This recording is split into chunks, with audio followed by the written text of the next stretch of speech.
So hi, I'll be sharing a success story of a patient who was admitted to us with neurological complaints and thereafter had a good and uneventful recovery. So I'll ask the patient himself, Mr. Govind, to explain the symptoms in detail. Thereafter, I'll be sharing as to how we zeroed in onto the diagnosis and thereafter how his recovery was. So over to Mr. Govind. Thank you, doctor, for the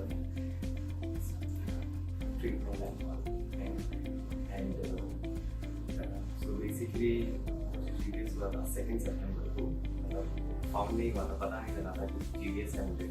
2 सितंबर को मेरे को double vision चालू हुआ था, but पूरा double vision भी नहीं था, सिर्फ मेरे को ऐसा था कि थोड़ा डिजीनेस है मॉर्निंग में। एंड मॉर्निंग में मैं डॉक्टर को दिखाने आया था और डॉक्टर ने कहा था कि आप MRI करा लीजिए, क्या सीन है, सब मतलब थोड़ा डाइसी था कि क्या है। उन्होंने बताया कि GBS है ऑब्वियसली, क्योंकि काफ़ी। तो उसके बाद ये हुआ कि मैं दूसरे डॉक्टर को भी दिखाने गया क्योंकि MRI का स्लॉट अवेलेबल नहीं था। फिर डॉक्टर को दिखा के उन्होंने बोला फेशियल थेरेपी, क्योंकि फेशियल सिर्फ नहीं है, फेशियल से चालू था सब कुछ। और सारा मतलब हाफ साइड जो था मेरा फेशियल का वो थोड़ा मूव नहीं कर पा रहा था, मैं रिंस नहीं कर पा रहा, सुबह सुबह ब्रश नहीं कर पा रहा। उसके बाद शाम तक मेरे को डबल विजन प्रॉपरली हो गया था। फिर बट मेरे को फेशियल थेरेपी की दवाई दे रखी थी कि स्टेरॉइड्स एंड ऑल, दूसरे डॉक्टर्स ने, और हमारे का स्लॉट भी था तो मैंने वो 2-3 दिन दवाइयाँ ली।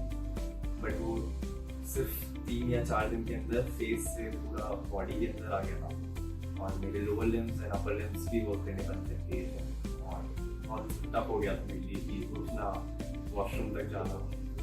तो 2 सितंबर से चालू हुआ था। फिर 7 सितंबर को हम वापस आए थे डॉक्टर को दिखाने, तो तब तक बहुत सीरियस केस हो गया था, मतलब मैं व्हील चेयर पे गया था और फिर उसके बाद कुछ वर्क नहीं कर पा रहा था lower limbs and doctor said कि यू शुड एडमिट, मतलब क्योंकि काफ़ी सीरियस था। मतलब उसके बाद तो बताएंगे। सो इनका केस काफ़ी यूनिक था क्योंकि जो इनको नसों की दिक्कत शुरू हुई थी वो फेस से शुरू हुई थी। जैसे बताया है मिस्टर कोविड ने, इनको फेशियल मसल्स का वीकनेस हुआ था, आई के मसल्स का वीकनेस हुआ था, फिर नीचे पैरों और हाथों में गया था। इसको हम डिसेंडिंग पैरालिसिस कहते हैं। तो इसमें हमारे डिफरेंशियल्स काफ़ी ज़्यादा होते हैं और ये GBS के रेयरेस्ट और रेयर वेरिएंट्स में होता है। तो हमने पहले MRI किया देखने के लिए कि कोई और दिक्कत तो नहीं है, तो MRI वाज क्लीन।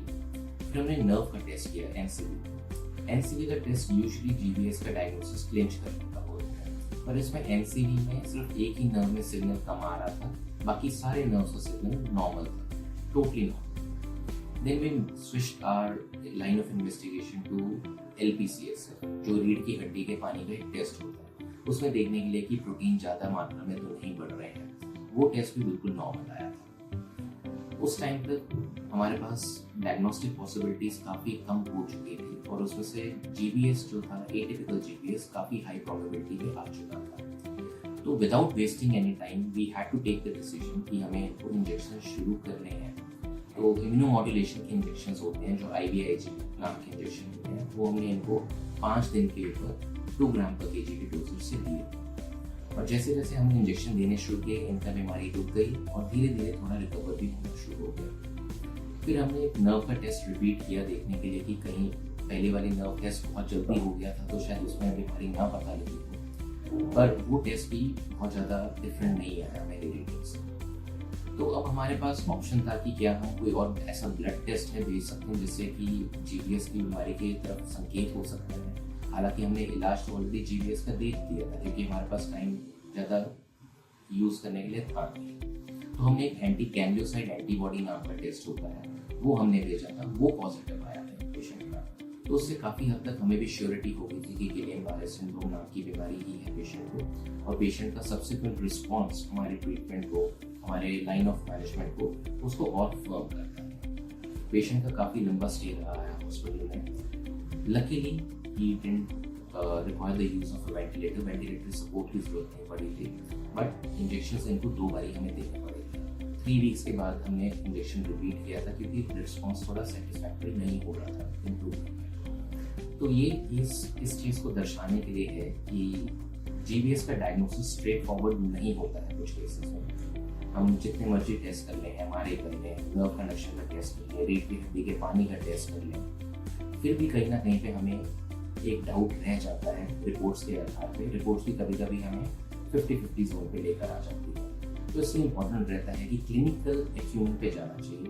डॉक्टर का क्लिनिकल एक्यूमेंट जो कह रहा है उसको मानना चाहिए, उस पर एक ट्रस्ट होना चाहिए। और अगर डॉक्टर बोल रहे हैं कि ये इंजेक्शन फ़ायदा कर सकता है तो हमें वो हामी भरनी चाहिए। और जैसे कि मैंने ये जो टेस्ट करवाया था लास्ट में, एंटीबॉडी का टेस्ट और सपोर्टिव इन्वेस्टिगेशन भी हम करवा सकते होते हैं इस डायग्नोसिस को क्लिंच करने। तो आगे का रिकवरी कैसा रहा है मिस्टर गोविंद का? He is engineering student and he loves playing his guitar, so I'll pass on the mic to him and he'll tell how the recovery has been. सितंबर के बाद अक्टूबर हॉस्पिटल में आ गया। उसके बाद नवंबर में, अक्टूबर एंड में मैंने स्टार्ट हो गया था। नवंबर से कंटिन्यू फिजियो चली है IPIG के साथ ही। IPIG जैसे ही खत्म हुई उसके बाद फिजियो चालू की। सबसे मेन रोल इसके अंदर सिर्फ फिजियो का रहा है, क्योंकि ट्रीटमेंट सिर्फ IPIG होता है, इसके बाद कोई दवाइयाँ नहीं होती इसके अंदर। तो मेरा पूरा मेन फोकस अब उसके बाद ये था, डॉक्टर ने कहा था कि आप जितना फिजियो करोगे उतना ही सही रहेगा। तो नवंबर, दिसंबर, जैन एंड फेब, अभी अप्रैल चल रहा है, एंड फिर मार्च अभी पूरा फिजियो चला है। अब now I started doing gym. अब ये है कि जिम में भी मैं थोड़ा वेट उठाने लगा हूँ। 5 kg मैक्स अभी पहुँचा हूँ सिर्फ।